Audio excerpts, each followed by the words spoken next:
sometimes people say, look, if you teach too much on a webinar, people aren't going to sign up because they'll feel like, hey, I got so much I got to go do.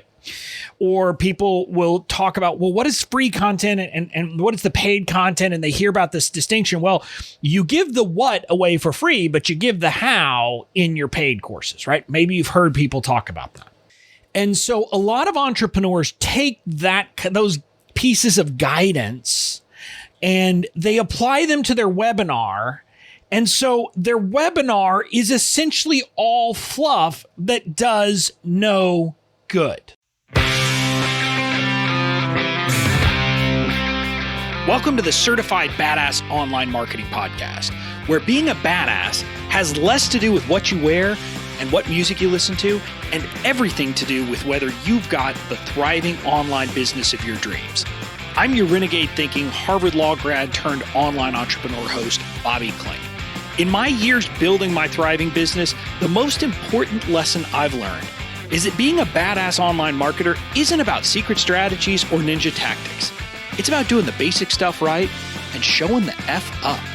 So each week here on the show, you'll get clear, easy to execute guidance on how to build your online business and a swift kick in the ass or two to make sure you're getting it done.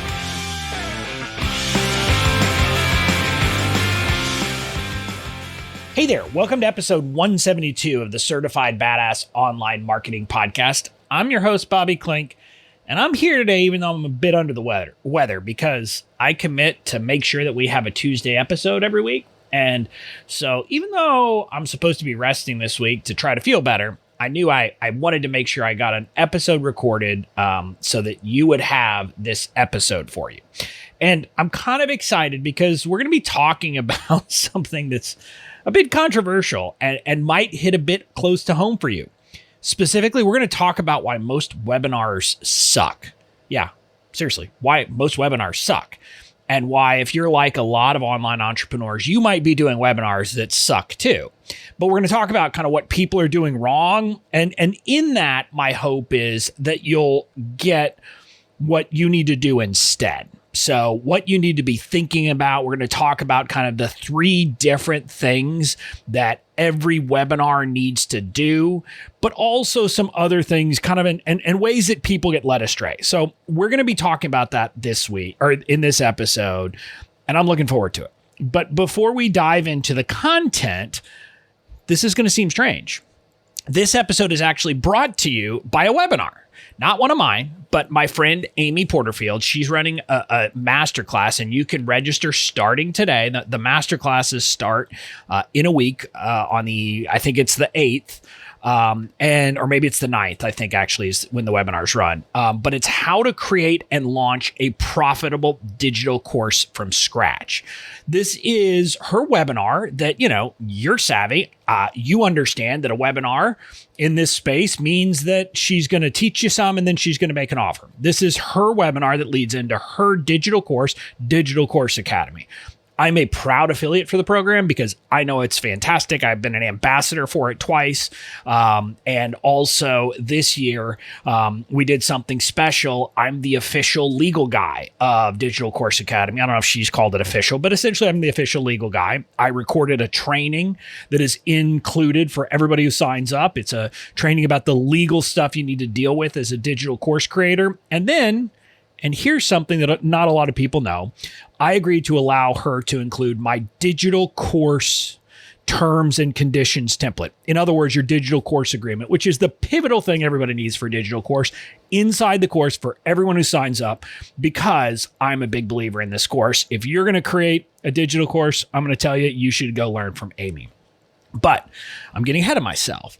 She's going to be running a masterclass. And the reason why I want to send you there is regardless of whether you want to actually create a digital course, what I'll tell you is if you're running webinars and want to see kind of a pro and watch how a webinar can work, you need to sign up for Amy's webinar because she runs the most amazing trainings and the most amazing webinars of anyone I've seen. And I've seen a lot of different people. She's kind of, a pro at this thing. And so I would suggest, regardless of whether you want to create a digital course, if you want to run webinars, if you are running webinars, if you want to see how to run a webinar, right, definitely sign up for Amy's, which is coming up next week. And you can sign up for that by going to bobbyklink.com/Amy Masterclass.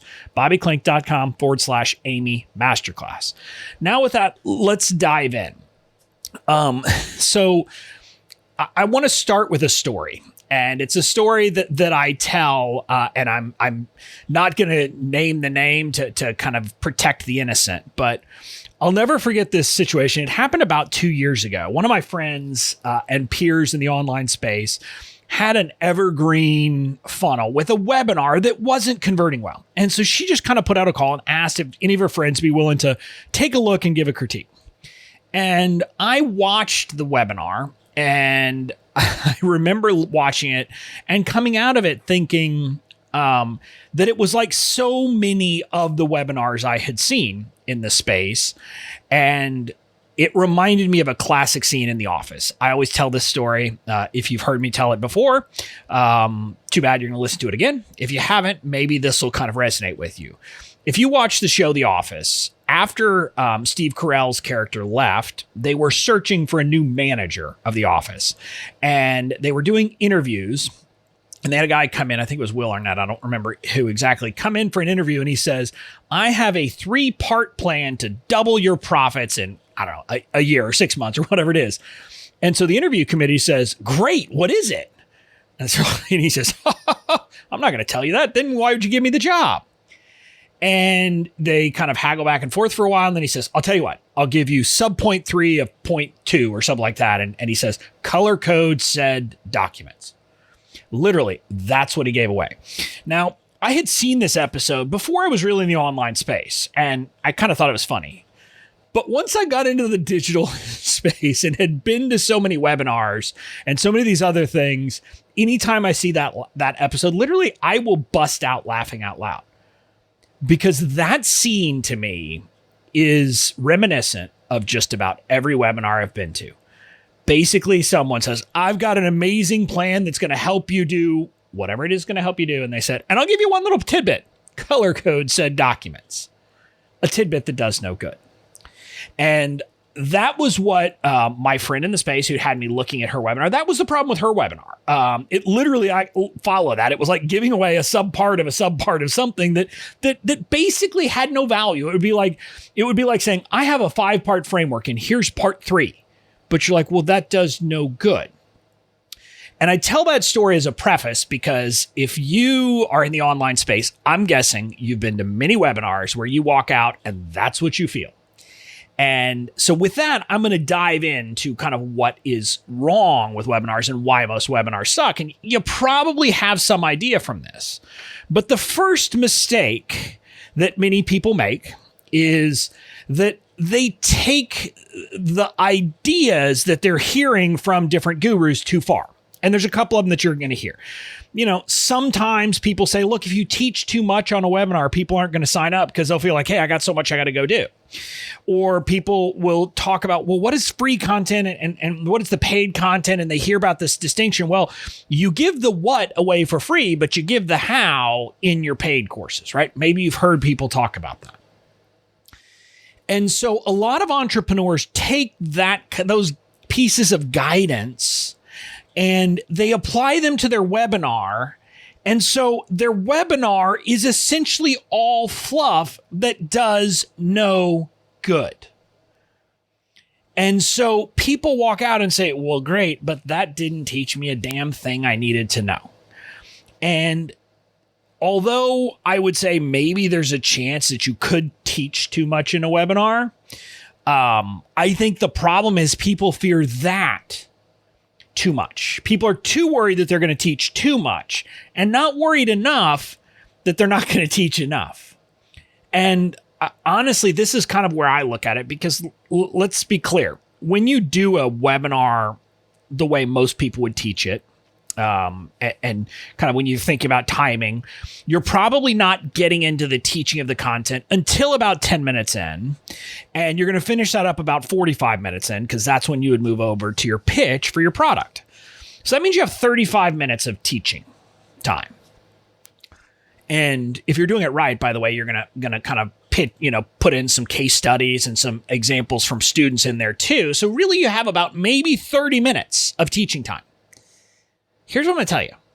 If you can teach everything that your students need to know in 30 minutes, you probably need to think about a different course or a different product, because literally if you could teach them everything in 30 minutes, that's probably not something that's going to be sustainable over the long term. Now, I'm not saying that a course or a product has to have hours and decades of teaching. No. But my point is, there is no way on God's green earth that I could even begin to teach everything that people need to know about email marketing in 30 minutes. And I talk about email marketing because that's my course, my badass email marketing. And so that's the last one I've done a webinar for.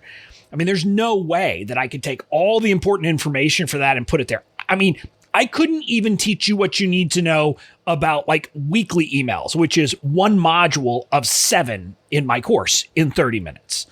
I could give you a crash course, but I couldn't teach you the whole thing.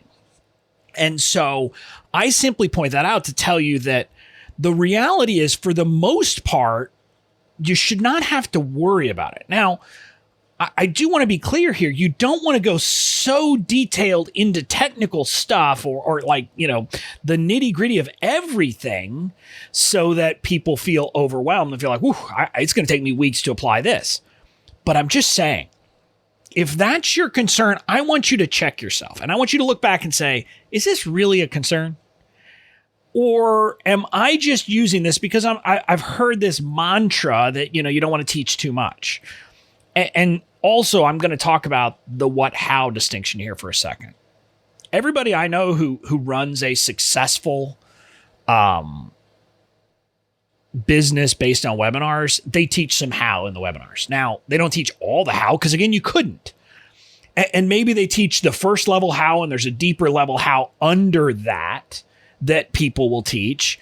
But again, I'm thinking of Stu McLaren, who did a webinar for his Tribe program. And he taught about how you get people, he taught individual hows about things like what he calls his success path and how to create a membership that's sticky and things like that. Now, again, he did that because figuring out how to do that is even deeper.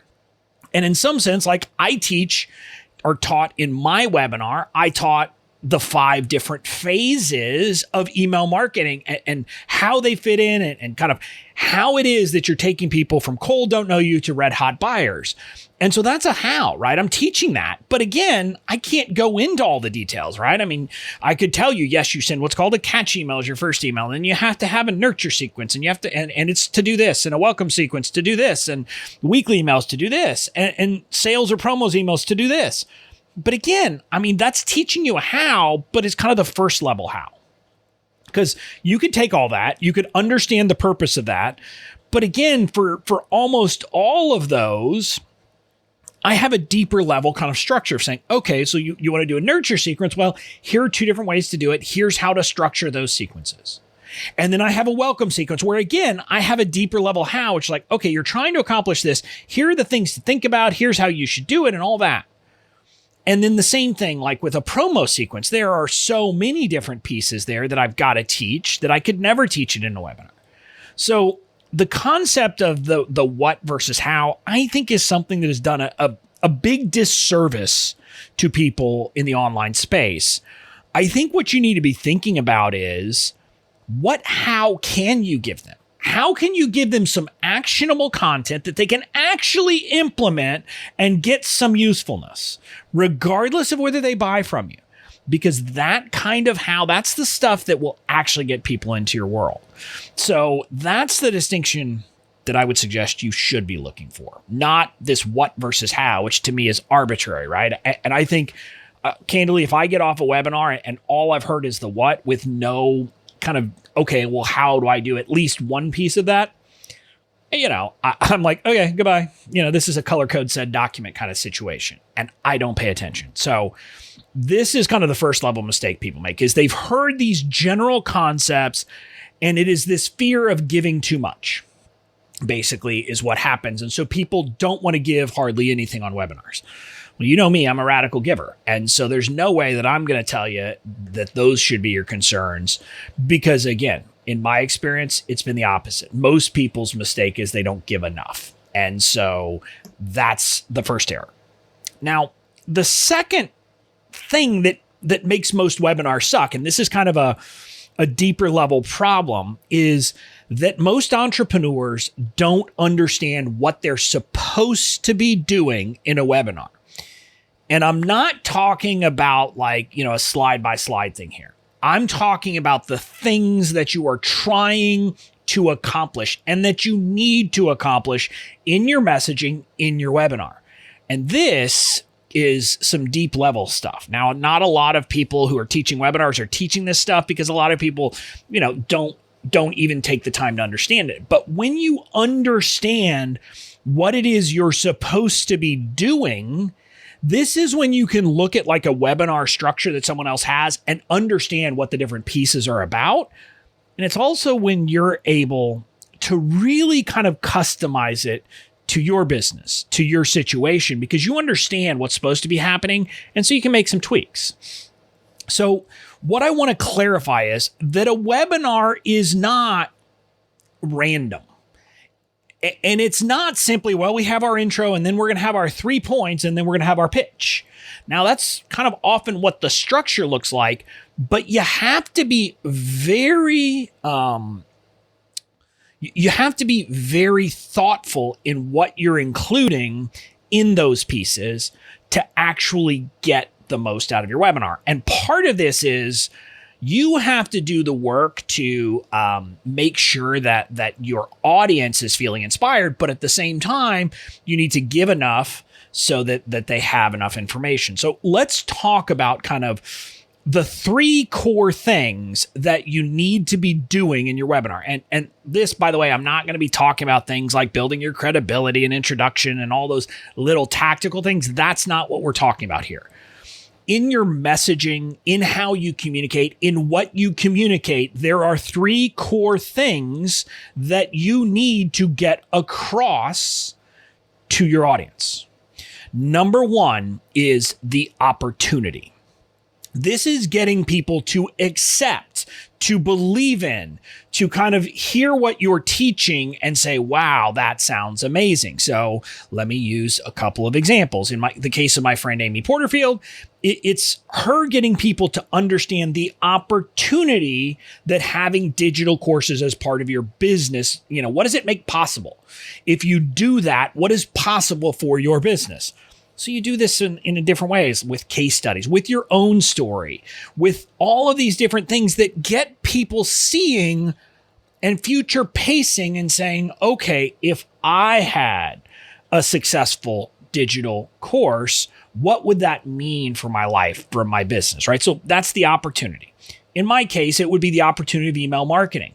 And I can do that by talking about the power of how I'm able to generate, 5 figures on the regular using email, and how I do that selling boring ass things like legal templates, right? Because when I talk about those things, it lets people see, oh, okay, well, maybe if I got good at email marketing, I could have the same kinds of results.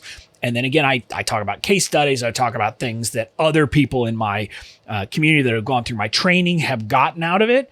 So I'm doing that to make my audience understand what is possible. What is the opportunity for them if they adopt kind of the core premise that I'm putting out there. And the core premise isn't even buy my course. Yes, buy my course is kind of what I'm going to get to at the end.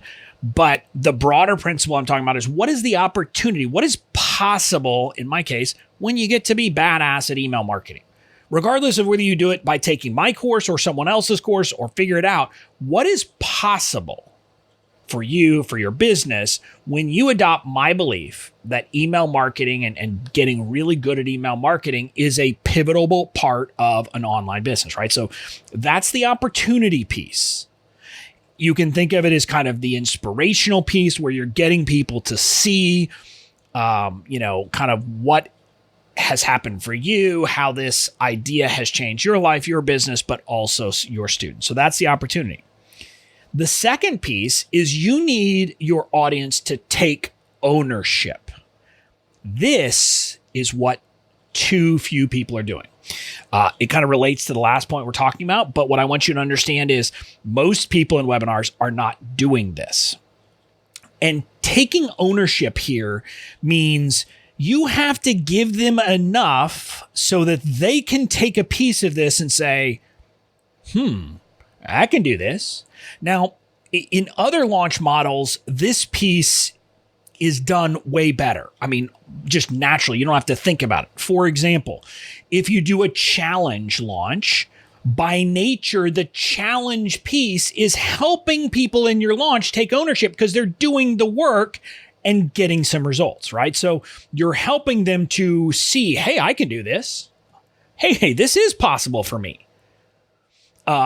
In a 3-part video series launch using the product launch formula, again, this is a natural piece, right? Because you're going to have one of your videos, which is all about this, and you're going to give them homework and tell them to do things. And so they're going to go do the work.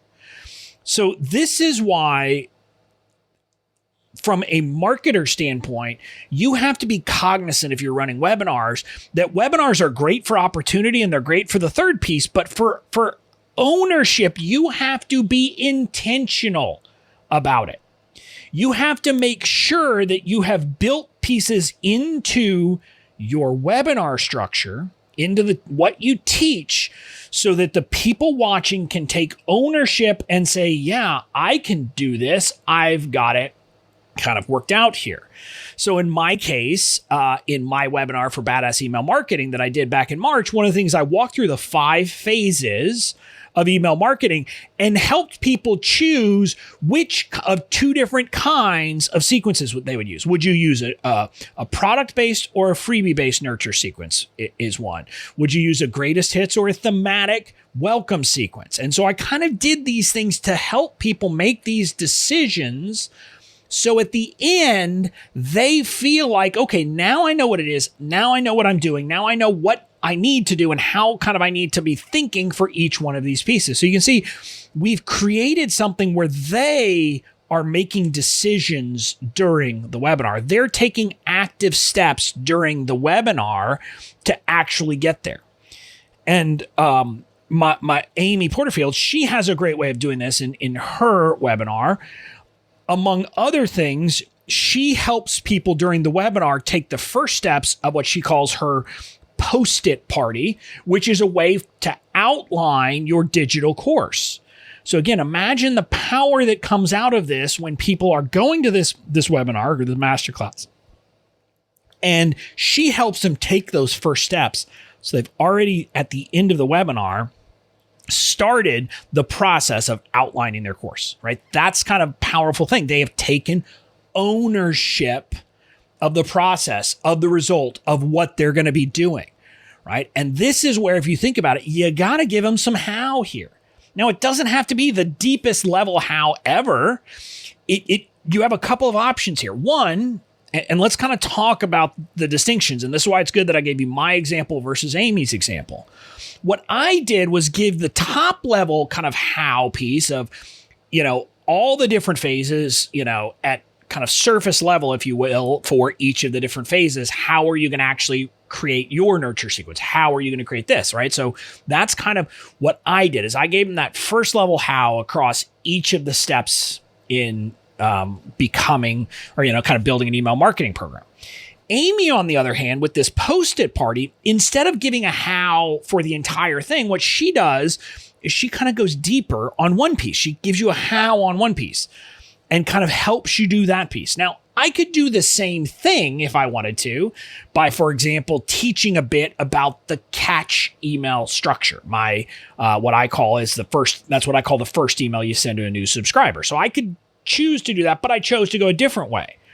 The point is, you can do either give people enough information to make some basic decisions about how they're going to approach the overall thing, or go deeper on one part of the process. Because if you can think about it, for Amy's course about Digital Course Academy, yes, she teaches you how to outline your course, but she teaches you a lot more than that, right? So she's kind of choosing to go a little bit deeper on that one piece to give you some of the how on that one piece, but then the overall course goes deep on all of the different subjects. So you can kind of see you have two different ways that you can help people take ownership, but you got to help them take ownership somehow. Because if you don't, they walk out saying, okay, well, what does this have to do with me? And that is the piece that I want you thinking very consciously about if you're putting together webinars. How am I going to help my audience take ownership of what I'm teaching, take ownership of the basic ideas that we're talking about here? So that's the second part. So first was you present the opportunity, get them excited about the opportunity. The second is you help them to take ownership. Now, the last piece is pretty self-explanatory. You make the offer. And this is something that people obviously do, right? People do this and it's not a problem. In every webinar, I think people do it, but you have to be conscious about how you do it. You don't simply, get done with your teaching and say, hey, that's why I'd like you to pay me for this course. You don't do it that way. There is even a systematic way that you put together the offer in terms of, inviting people into your course, your program, whatever it is, laying out the value in kind of a very meaningful way and what they're getting. And you're putting in what are called closes, mini closes throughout, where you're doing things like there's a lot of different ways you can do it. One is with a risk reversal close, which like if you have a return policy, you have two choices. You can do a lot of different things that are interspersed with what you're doing where you're kind of building up the value. And the other thing is you build up the value before you tell the price. It is a choreographed way to do it. This is something where you're doing it because you want to make sure that people don't tune out. Because if people haven't heard all of these things, sometimes they're like, okay, this isn't for me, I'm out. But you do that. And again, if you do it in the right way, if you've done everything right up to the offer, by the way, it should be a seamless transition into the offer because you can simply kind of make the switch and make the transition there. So those are the three pieces. You have to give them the opportunity, you have to help them take ownership, and then you present the offer. And this should all be done in kind of a seamless way. When you understand those three pieces now, if you have never thought about it this way, this deeply before, if you go watch someone who does a webinar well, you'll start to see all of this happening throughout. And like the opportunity happens throughout, like even as people are teaching, once they're helping people take ownership, they're still doing case studies. They're still interspersing all of these case studies and testimonials, which is all about helping you see the opportunity. So that's what I would suggest to you. And when you go to a webinar where someone doesn't do it well, what I'll tell you is you'll notice that they didn't do part of this right. And normally it's going to be they didn't help you take ownership or they didn't do the offer right or something, but you'll see it and you'll be able to identify what's missing. Now, as an aside, quickly before we move to kind of the third thing I want to talk about when it comes to webinars, every launch vehicle, if you're using a launch vehicle, every one of them has its pros and cons. So before I said that with webinars, the take ownership isn't seamless. And that's true, right? But the other ones have other problems, like the offer, like in the challenge, you naturally help people take ownership, but there is nothing really about the opportunity or the offer in a challenge. So you've got to build stuff around it to help people do that. Same thing with, the 3-part video series can be very good for parts, but not others. And you just have to kind of think through all the different pieces and make sure no matter which launch method you're using, that you're actually hitting all three of those points. So I just wanted to give you that quick aside. So now I want to talk about the third reason why a lot of people kind of stink at webinars. They don't have step-by-step guidance. They think a webinar is, even if they say, okay, well, I got to do these three things, and it's I do some intro, I teach for a while, and then I make an offer. And what I'm going to tell you is, once you get to the point that you've done a bunch of webinars, you're good at them, you've studied the stuff, you can put together webinars pretty seamlessly, like I can now. But that's because I have done a lot of work to understand it. And I guess what I'd say is like broad principles that I taught you in the last point are important and are good, but you probably need the nitty gritty details. And you need to kind of, this is one where I say, especially with webinars, you should emulate before you come up with your own. In other words, follow someone's method and then you can make some tweaks. I happen to have learned from multiple people. The first thing I learned was from Russell Brunson and the perfect webinar structure. He has something he teaches. And again, I think I initially learned it just from his book, but eventually I got some guides from various things and I signed up for things, and you could literally see kind of a slide by slide idea of what you should present in this. So I got that first from Russell Brunson, which is a very, systematic, here's what you do, and here's how you do it, here's what you do, and here's how you do it, and kind of a systematic way through. Then I learned from a program that was about creating high ticket offers, how they would do it. Candidly, I didn't like that one as much because there was really it was way too surface level, way too much of creating problems, not actually helping people solve it. And then I learned from Amy Porterfield. First, before she had Digital Course Academy, I had a course called Webinars That Convert that she had, which was all about how to do webinars. And I learned it through that. And then through Digital Course Academy, I've gone through it again and again because she teaches it in so much wonderful detail about literally, here's the slides, here's what you're doing, and then here's what you do next, and kind of here's how you do it. And again, she can't, for example, teach you like what to put specifically in your content in that middle piece where you're teaching, right? Because you have to do some teaching, but gives you principles and helps you understand what you're doing there. But all of that stuff really kind of helped me to understand not just broad principles, but broad principles brought down to the tactical level of you have these slides up front, and then you're going to have these slides, and then you have those. And if you're going to be running webinars, you should be getting that same kind of feedback. If you're going to be using a webinar as your primary way to sell products, you need to consume at least one person who's really good at kind of their webinar structure, and then understand why to do it. And you can then learn from multiple people and put things together. I'll just tell you now, when I run a webinar, it's basically I've gotten to the point that I like Amy's method the best.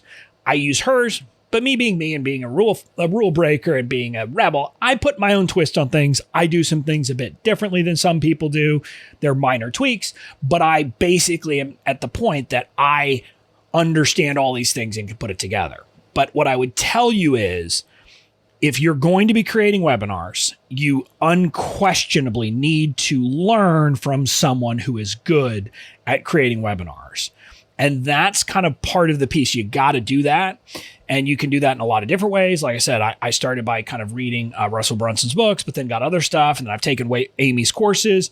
I'm just going to tell you, if a webinar is your sales vehicle, if that's how you're going to sell your product, your digital product, you should take the time to learn and make some investments in learning how to do that well. Similarly, like if you decided you wanted to use the product launch formula, the 3 video launch series, I would say you need to go learn that from like Jeff Walker created it initially, and learn from him about how to do that. If you want to use a challenge launch, you need to go and invest in learning how to do a challenge launch right, because they're not always self-explanatory. And so I would suggest that you do that no matter what kind of launch vehicle you want to use when you're starting. Once you get further along, you'll kind of make it your own. But up front, you need to learn from somebody and learn the specific kind of tactics that you're doing throughout the way. So that's it. That's why webinars suck. Most webinars suck because people, they don't understand the overall principles. They're too afraid to give, so they don't want to teach much, and they're kind of winging it without getting a lot of guidance from people. And so don't do that. If you're going to run webinars, make sure you take the time. And again, I'm going to give you one last call to action here. Regardless of whether you want to create a digital course, what I'm going to tell you is, if you are interested in learning how to do webinars, how to see a webinar that's done right, I would definitely take the time to carve time out in your schedule to join Amy Porterfield, my mentor, my friend, etc., in her masterclass coming up next week, where she'll actually be doing it right. And you can kind of watch her learn, etc. You can sign up by heading to bobbyklink.com/Amy Masterclass. So that's it for this week. I'll see you again next week.